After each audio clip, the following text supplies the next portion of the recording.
fight out there was insane. Yeah, I thought our guys were great, man. And I really just, the gauge we had when we played, Texas A&M from a rebounding standpoint, and then played Auburn, and we were a long way away from Auburn when we left there. And the guys that came in at the end of the game, the last 3-4 minutes for us, it was really a 30-point blowout. And so I just said, like, when when we beat Ole Miss, I said that this is who you're going to have to beat to get the Sweet 16. And when we got beat by Auburn, I said this is going to have to beat to get to an Elite Eight or to a Final Four. And I said you just have to understand that. And like if you want to get to a Final Four, you got to go through a 1 seed. And I thought our guys, from a physicality standpoint, played really hard. They're a more physical team than us. They're a better rebounding team than us. But I thought our effort was great. Probably had to be a little bit better there and make a couple more shots. But I'm proud of our guys, man. They played hard, they competed, and they put themselves in a position to win the game. What do you remember most about this year's team? Just staying with it. We obviously, we lost 6 out of 9 there at the end after putting ourselves in a good position, and we stayed with it. Our schedule was also a little bit tougher at that time. So we didn't make excuses, and we kept plugging, and we knew we had to be really good offensively to help us in other areas. And our guys just kept, staying process-based and kept working on their games, and that's all you can ask for, man. That's all you can ask for. We were right there. We just played in the game where both teams I thought deserved to win. They didn't shoot the ball great. We didn't shoot the ball great, but enough, right? Enough to be right there. And we got down 10, and we were able to claw back into the game and almost win the game. The last play on the out of bounds, is that a miscommunication? Did they have a numbers advantage? They have a play where they run a flare away from it, and we helped to the outer third, and we executed our defense great when Miles got that steal. So you got to come back to it was an unbelievable play, right? And so you got to come back when you help out that outer third, but when you can't help out the other way. And we just jumped out the other way, and then we didn't come back and cover it up.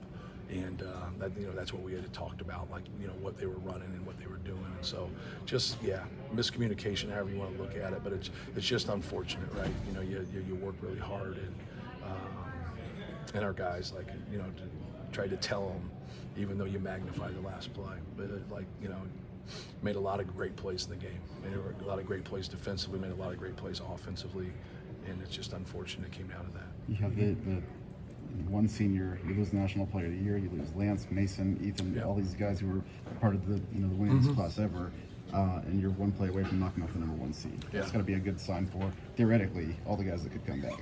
Yeah, no question. And that's what you want. You want to keep going through battles, and you want to win them. We put ourselves in a great position, and one play at the end there, it's hard to take, but. You want each one of your guys, and obviously it's a different landscape, but you just want each one of your guys to do what's best for them. And I think that's something that sometimes gets lost.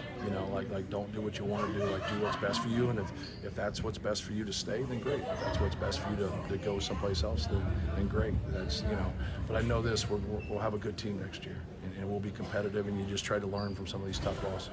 The game started to turn in their favor a little bit on those back-to-back tip-ins. And what did you guys do afterwards to clean that up? Well, you can't get where they just beat you off the bounce and then you're in help. If you're in help and they're shooting shots, like we weren't going to get those rebounds. And that was like when they got into rotations or they got into drives where we had to help and they shot the ball, we're at a real disadvantage. Rebounding the ball. They're an elite offensive rebounding team. They're an elite team, period, on both ends of the court. So, just trying to keep the ball in front of us, trying not to get into rotations. We didn't double as much in the post. They didn't go into the post as much.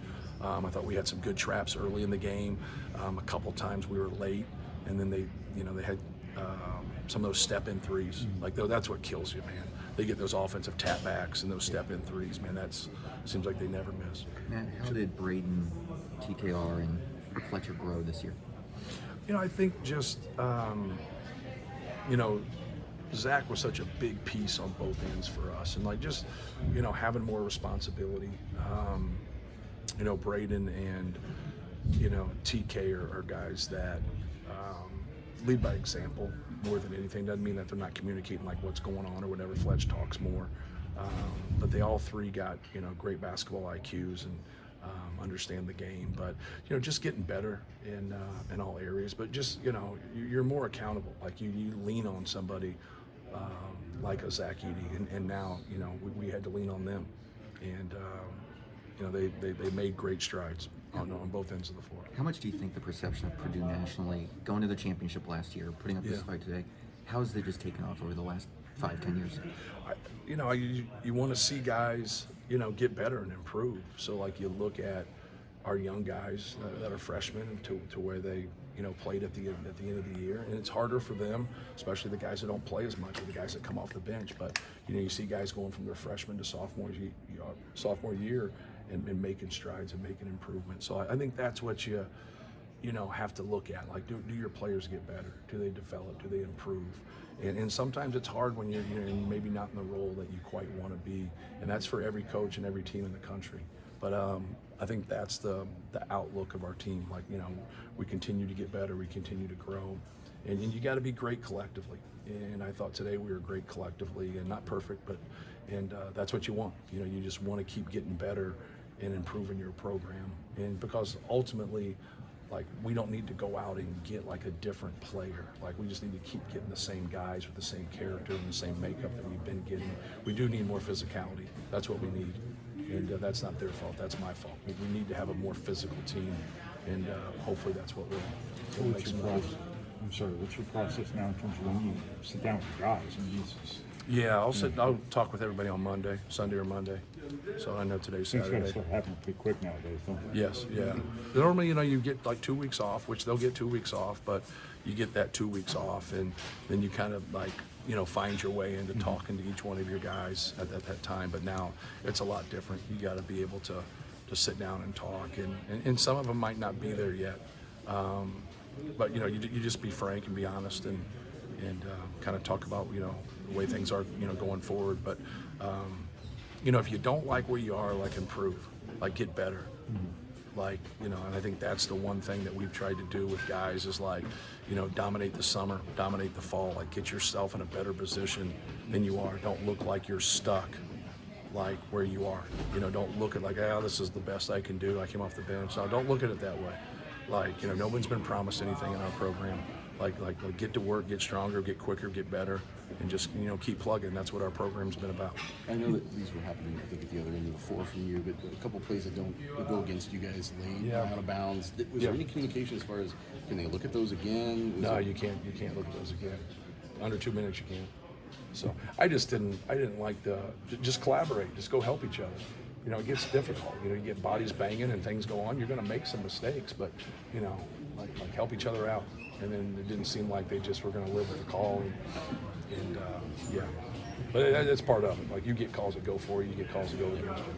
You talk a lot about being solid. Just how solid was Braden tonight? Oh, he was great. They're going to put 2 on the basketball, and it's like what we talk about when we go against a drop. We go against a drop, he's going to get more pull-ups. When they're going to put 2 on the basketball, he's got to get the ball out of his hands. He's got to pass fake, shot fake. They do a great job of swarming the ball. So now some of those passes to get to TK in the short roll are difficult. To get the ball behind, we went to some roll and replace stuff there. PJ made a couple really good calls on some roll and replace stuff, but dragging it out. Once you get the roll and replace, once you get the ball behind, now they're going to overdo that. Now they're going to crowd the short roll. Now you started to see him get a couple of those skips then. And so now you're starting to get a little bit of everything. You're getting those skips, you're getting that short roll, you're getting the pass behind on top of the key. And when you're getting that, you're getting quality shots. Then with TK, he's got to continue it after the short roll.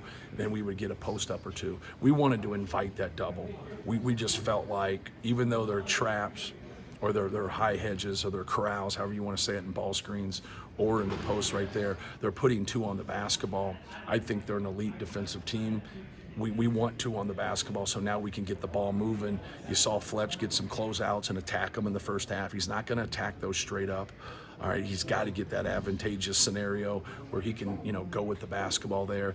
Now TK is a great passer. He can dribble around the double team, but get him in those rotations so now we can drive the ball out of closeouts. We can shoot some threes. We can get them in rotation so when shots go up, they don't have great rebound balance. So like that's what we were trying to do, and that's a strength for them. But we felt like that was the best way to go about it. We felt like that was I know there's a lot of scenarios there, but our guys did a great job. Braden did a great job with that. We had to make a couple more shots. Just how tricky is the position of the 4? You probably want Caleb out there for the size, but you need Caleb in for the spacing. Just Yeah. how tricky was it to decide? Yeah, a lot of like what you saw at the end, and we high hedged a lot of that stuff. We stayed away from a lot of that this year because of fouls for TK. And maybe that's, my fault right there, but I wanted him to stay in the game, and so but you saw there when we hedged there at the last 4, 5, 6 minutes, whatever it was, we had some success there. That was a better way of defending them and not letting them get in the paint. Cryer got into the paint to start the second half too much, and we had to make a change. We tried to down some things and keep it there, but then we messed up a couple calls there, and they got a couple pull-ups. So we went to that, and I thought that really helped us. So thank you.